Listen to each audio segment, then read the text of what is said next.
like the other side of it, while the comp side is weird, I would say FD is stronger than ever, which is good. And they're doing a really good job. But the fun side is like crazier than it's ever been, you know, because we have Drift Week, which not that I'm taking credit for it because it wasn't an original idea, but I was watching Roadkill at the time. I was like going back through watching the old episodes, and I came across one where they did Hot Rod Drag Week.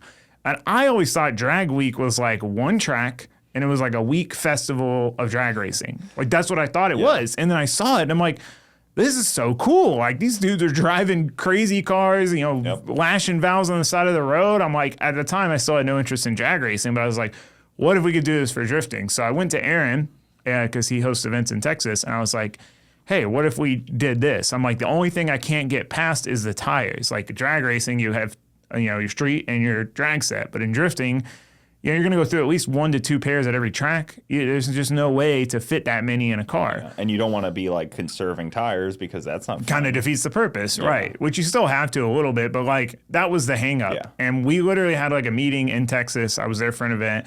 We all talked about how we could maybe do it. And then like a year or two later, Aaron called me and was like, dude, I had this crazy idea for Drift Week. And I'm like, Aaron, I told you that idea. And he was like, oh. But anyway, Aaron's done a great job with it. And the reason I told him is because like I'm not going to do it. It takes an operator. I'm not an event promoter, organizer. So, and he made it happen. And Drift Week is awesome because, you know, there's times like when you go out west, it's like there's so many tracks I want to drive out there.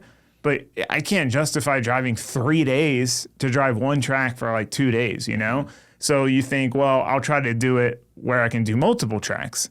But it's like the events are on weekends. So, you know, you're going to be out there for a month to hit 4 different tracks.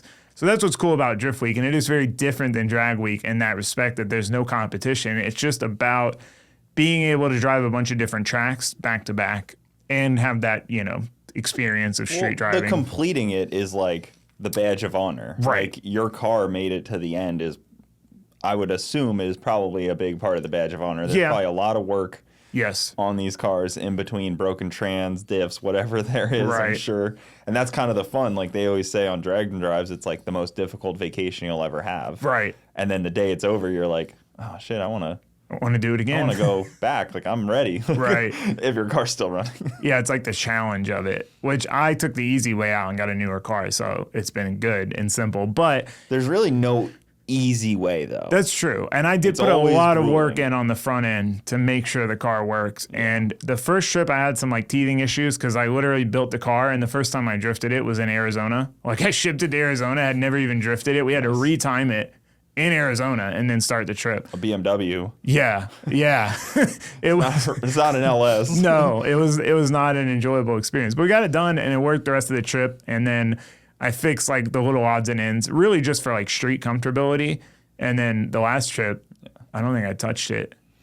But Drift Week's really cool, so that's a new thing. Do they stay off the highways on that deal? Because like that's a big part on Drag and Drives is like you don't go highways. You see like everything is like back roads, places. Like even when we do it in Florida, it's like I've never seen roads you would never drive down otherwise. Yeah, like I've never been back here. I don't know what I told Aaron to do that. I was like, hey, you should make like, I know you got your hands full. You should make a route with like checkpoints.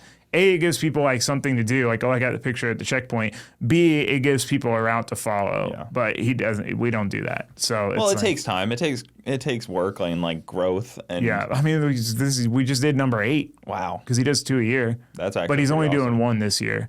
But yeah, so Drift Week's good. That's a new thing-ish. I mean, it's a few years old now, but like if you told me 5 years ago that was going to be a thing, I'd be like, no way. Guys, thank you for tuning in to the Bogetti Clips YouTube channel. For the full podcast, check us out on Bogetti Studios YouTube and all your audio platforms. Also, hit that subscribe button to not miss out on any of the new Bogetti Clips coming up.